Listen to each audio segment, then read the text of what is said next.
I look at the coach that has taken 2 leave of absences, 15 games into the season, or how many ever games they're into, 12 games into the season. But if you go look at that Iowa team and why they had so much success, it fit Caitlin Clark's personality. But that head coach needs to reflect her personality and worldview. When she was at Iowa, Lisa Bluter, married, heterosexual woman. Indiana Fever need a man coaching that team. What is up, world? Welcome back. Charge the Game podcast, and our favorite person in sports right now, Caitlin Clark. Yes, guys, this is another reaction. Jason Whitlock has been on fire with his takes. I know a lot of people don't like Jason Whitlock, but there is method to the madness, and he gives an excruciating take on Coach White. Buckle up, guys. I want you to hear this one. Indiana Fever need a man coaching that team. A heterosexual man coaching that team. Whoa. What'd you say, Jason? I know that this is probably going to ruffle some feathers, man, especially the, beautiful women that are part of the LGBTQ community. But I believe Jason Whitlock has a point. You saw it with Christy Sides, not strong enough. You see it with Stephanie White, not strong enough. Mentally, she could be, but she's engaged in the same type of lifestyle that makes up majority of this league. Caitlin Clark is on an island by herself. Her, Lex, and Sophie, for the most part. And it shows. In a league where there are full of homosexual women, Caitlin Clark is clearly a target. Heterosexual lifestyle, has a boyfriend, Catholic. This really burns their gears. And I'm not trying to get all biblical, guys, but Satan doesn't like all that, right? And I'm going to tell you guys, I have nothing against the LGBT community, but those are their beliefs. And some of us who are heterosexual and do believe in obviously a higher being, we have our beliefs, so we are entitled to speak the way that I'm speaking, right? I agree with Jason Whitlock. You're going to have to get a male figure in there. I said this last season. I beat the desk I'm sitting at right now. I said this last year because you're going to have to get someone in there that doesn't care about that lifestyle. You're going to have to get someone in there that's not emotional, that's logical, because logical is more close to what Caitlin Clark is. She's professional, the way she carries herself, what she stands for. She's literally taking the same approach that LeBron James did with this being the face of the league whole situation, guys. This is a big responsibility, and Caitlin Clark was built for it. She's surrounded by a lot of what's attacking her in that locker room. A lot of it. Coach White, the same. And I don't think that Coach White has her best interest because she relates more to bisexual women or women of the LGBT than Caitlin Clark does. And I want you guys to just think about what Jason Whitlock said. Could you just imagine if there was any head coach, could be black or white, give us Tyler, not Tyler Marsh. Take that back. He seems a little soft.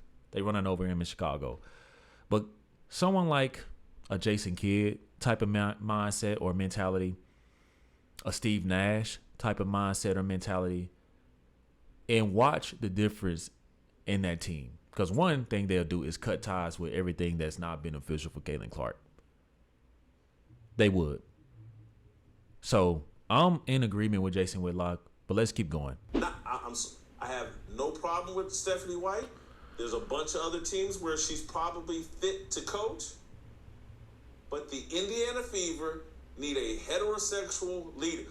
Who was the head coach? And I'm not saying Caitlin Clark has any problem with the LGBTQ. I'm not speculating that at all. I'm not even suggesting that argument. I agree with Jason Whitlock. I think that Caitlin Clark just wants to get the job done. She's a professional. At the end of the day, she's going home to her boyfriend. Why does she give a damn about who's dating who's scissoring who?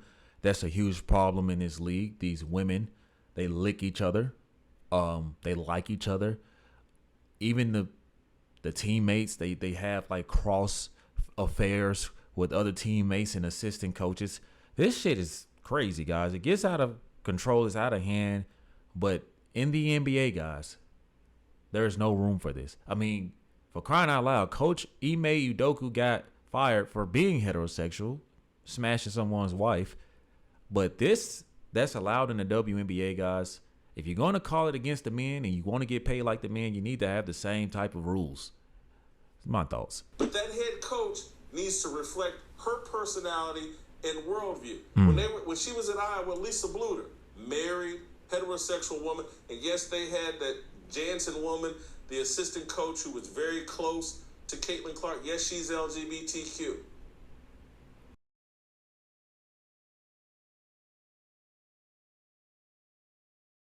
And another thing I want you guys to think about is that Caitlin Clark had her best basketball era in college for the most part. She hasn't accomplished anything in the WNBA besides Rookie of the Year. Huge accomplishment, by the way. But Caitlin Clark thrives when everything is aligned. And you hear it in football, you hear it in basketball. The star player, the QB, and the head coach have to be on the same page by any means necessary, right?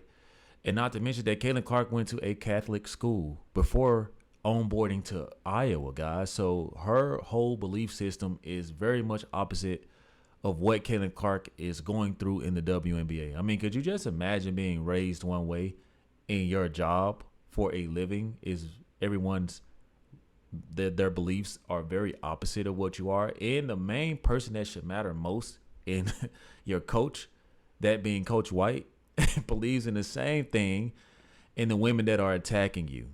It's crazy. Leah Boston fits Caitlin Clark's personality. Sophie Cunningham, Lexi Hall fit Caitlin Clark's personality. And if you guys pay attention to the way that they play on the court, look at the camaraderie and the chemistry between Leah Boston and Caitlin Clark, for starters.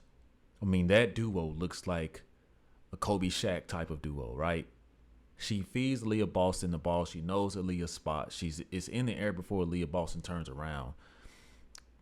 It's alluding to what Jason Whitlock is saying. And then you see the way that Sophie Cunningham and Lexi Hall all hang out with Caitlin Clark off the court. You don't really see that with any of the other teammates, but look who has her back in the middle of the Barbie brawl. It was Sophie. Black belt Sophie. It's not by coincidence, guys. It's not by coincidence. I'm not sure about any of the rest of them. And I look at the coach that has taken 2 leave of absences 15 games into the season, or how many ever games they're into, the 12 games into the season. Right. It's taken 2 leave of absences. And I've read stories about Caitlin Clark and her personality and how much she loves basketball, and her whole life is just built around basketball. Everything's basketball, basketball, basketball, basketball, basketball. And she's looking up and she's got a head coach that keeps taking leave of absences, allegedly because her wife, girlfriend, whatever, her wife's mother is sick. And I know, guys, that this sounds a little harsh for Jason Whitlock to be saying, like, you know, she's taking a leave of absence for her wife. But you guys, you have to think like this.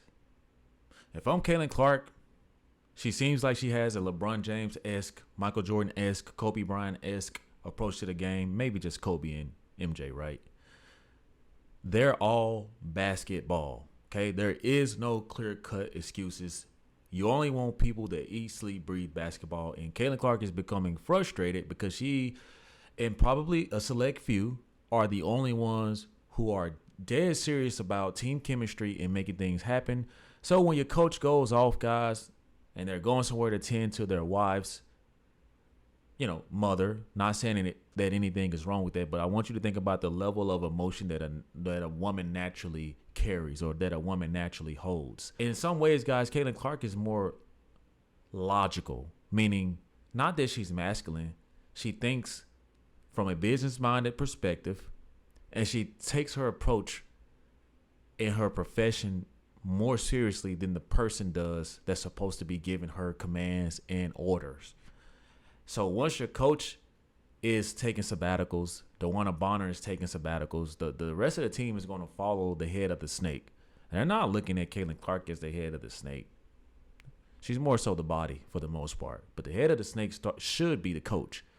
And you're not seeing that in this Indiana Fever organization, man. It's almost like they were better off with Christy Size, honestly. DeWanna Bonner. Exactly. This disappearance for personal reasons. I don't think it flies with Caitlin Clark. What are we doing here, ladies? We're trying to win a championship. The head coach is taking days off. And DeWanna Bonner, one of our biggest free agent acquisitions, is taking days off. And the season just started. And we're wondering why Caitlin Clark doesn't look happy. And we wonder why, like, there's a scrap that goes on with the Connecticut Sun. And even though I think Caitlin Clark and some of her antics kind of bring on the drama, but it's not like that whole team caped up for Caitlin Clark. And they should have. In my opinion, guys, you're not going to see this team never be on the same page.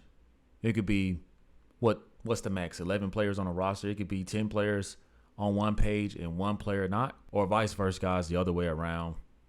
DeWanna Bonner, guys, hopefully, guys, there's nothing serious going on. But for her to have a leave of absence and nothing is being reported, seems like Coach White is covering up. Maybe it's because Coach White can relate. At the end of the day, guys, as tatted as these women want to look, as thuggish and tough as they want to act, man, they cry. Man, they are women. I wouldn't be surprised if this was over a fucking heartbreak. I don't know. We don't have any reports, so all we can do is speculate at this point. This is why you need a coach that can come in there and be all the difference, guys. Just like the Indiana Pacers, guys, there is really no true leader. Yeah, you can have your favorite in Tyrese Halliburton. But Rick Carlisle, man, that coaching experience, all that knowledge, he's the stand-up guy. He's the tree of life for their organization. Just like Ime Udoka with the Houston Rockets, really not a star on that team. The coach is the identity. And that's what Caitlin Clark needs in parallel with her talent, man. She's going to need, in my opinion, guys, a male coach who is no nonsense, who isn't going to cut breaks, who isn't going to let these women run all over them because he's afraid of what they may go to the media and say, who isn't going to play victim, who isn't going to race bait, simply just can't give a damn. And once Caitlin Clark has that, guys, we may see the Indiana Fever go to the extreme next level. But until then, guys, Coach White, I'm out on her. I have seen enough. I thought she was going to be the difference maker. She is not, and the frustration is showing in Caitlin Clark's eyes, her demeanor, her energy. And I don't blame Caitlin Clark. I just keep acting like that because at the end of the day, I'm not going anywhere. I saved the WNBA, and you will be replaced before I'm replaced. So you guys let me know what y'all think about Jason Whitlock's take. What do you guys believe is best for this team right now? Would a male head coach make all the difference, guys? Let me know in the comment section, guys. Thank you for watching. Subscribe to the YouTube channel if you haven't. And also hit that like, share, and notification bell for more future content. See you in the next one. Peace.